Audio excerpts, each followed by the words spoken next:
C'est l'heure de Gatingo sur Tout TV Africa. Mesdames et messieurs, bonjour et bienvenue. Nous démarrons le bulletin d'information de ce jour avec le Mali. Le président de la transition malienne, le colonel Assimi Goïta, a procédé ce 16 mars 2023 à la remise d'un lot de matériel à l'armée de l'air malienne. Il s'agit principalement des avions d'attaque et d'entraînement avancés de type Albatros L-39 de fabrication russe et de drones Bayraktar TB2 de reconnaissance et de combat de fabrication turque. Les appareils ont été réceptionnés par le chef d'état-major de l'armée de l'air, le général Alouboï Diarra, au pavillon présidentiel de l'aéroport international président Modibo Keïta Sénou, en présence du président du Conseil national de transition, le colonel Malik Dia, du Premier ministre Shogel Kokalamaïga, des membres du gouvernement, des autorités militaires et des ambassadeurs de la Fédération de la Russie et de Turquie au Mali. Actuellement, le soldat malien ne dépend plus uniquement des seules sources humaines pour se renseigner. Il y a désormais d'autres capteurs qui vont des équipements de renseignement basiques aux bijoux technologiques les plus sophistiqués dont il ne pouvait que rêver dans son téléviseur, a apprécié le général Diarra. Albatros L-39 est un avion de chasse d'attaque au sol d'appui aérien rapproché. Il est également utilisé pour l'entraînement avancé des pilotes de chasse. Bayraktar TB2, de son côté, est un drone tactique de surveillance très moderne doté des dernières technologies de sa catégorie qui peut effectuer des missions de reconnaissance et de surveillance, d'ajustement de tir d'artillerie et de frappe aérienne. Cette réception de ces nouvelles acquisitions militaires intervient après celle effectuée il y a exactement 2 mois. Le 16 janvier 2023, le Mali avait acquis auprès de la Russie du matériel de défense militaire anti-aérien. Nous savons que la situation actuelle est difficile pour nos États quand nous choisissons la voie de l'indépendance. Il y a le prix à payer, mais nous sommes confiants et nous savons qu'ensemble, nous allons réussir.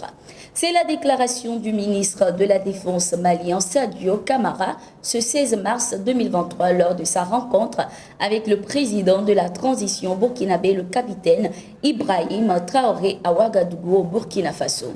Les questions d'intérêt commun ont été abordées au cours des échanges. Par la même occasion, le Mali se dit prêt à partager ses équipements militaires avec le Burkina Faso. Nous avons passé en revue toutes les questions qui intéressent nos 2 États. La préoccupation actuelle est la situation sécuritaire. Sur ce, nous avons reçu des instructions de nos chefs d'État de mutualiser nos efforts. Aujourd'hui, le Mali est prêt à partager le peu d'expérience, le peu de moyens que nous avons acquis récemment, a déclaré le ministre malien Sadio Camara. Le Burkina Faso et le Mali se rapprochent de plus en plus en renforçant leur coopération sur plusieurs plans, surtout dans la lutte contre le terrorisme. Le 31 janvier 2023, le Premier ministre burkinabé Maître Apollinaire de Tambela avait proposé la création d'une fédération. Toujours au Mali, la nouvelle constitution malienne a été validée par le colonel Assimi Goïta, président de la transition, ce 15 mars 2023. Dans un communiqué signé par le ministre d'État, ministre de l'administration territoriale et de la décentralisation, porte-parole du gouvernement, le colonel Abdoulaye Maïga, Assimi Goïta a félicité les 2 commissions de la rédaction de ce projet de nouvelle constitution, notamment la commission chargée de la rédaction de l'avant-projet et celle de la finalisation. En validant la mouture de la nouvelle constitution, le chef de l'État malien a invité les membres du gouvernement de s'approprier le projet de constitution tout en prenant toutes les dispositions idoines en vue de sa vulgarisation auprès des populations maliennes. L'actuel homme fort du Mali a aussi annoncé qu'il présentera le test aux forces vives de la nation le 20 mars 2023. Le nouveau projet de constitution fait passer le français de langue officielle à la langue du travail, les langues nationales du pays étant désormais les langues officielles. Le document s'oppose aussi farouchement à l'homosexualité. En Côte d'Ivoire, le secrétaire général du Parti des peuples africains de Côte d'Ivoire, PPACI, Damana Picasse, doit se rendre à nouveau chez le juge du 10e cabinet d'instruction ce lundi 20 mars 2023 où il a été convoqué. Il est soupçonné d'être impliqué dans l'attaque d'un camp militaire en avril 2021 à Abobo, Ndotré, en Côte d'Ivoire. Dans cette affaire, Damana Picasse avait été convoqué une première fois et entendu le 24 février 2023. Il fut placé sous contrôle judiciaire. Lors de son audition, les militants venus l'accompagner ont été interpellés et jugés. Ces militants ont écopé de 2 ans de prison pour trouble à l'ordre public et conduit à la maison d'arrêt et de correction d'Abidjan-Maka. Plusieurs organisations de la société civile sont montées au créneau pour dénoncer ces condamnations. Le parti PPACI de Laurent Gbagbo a exigé la libération sans délai de ses militants. La compagnie aérienne française Air France pourrait cesser de mener des vols vers le Mali.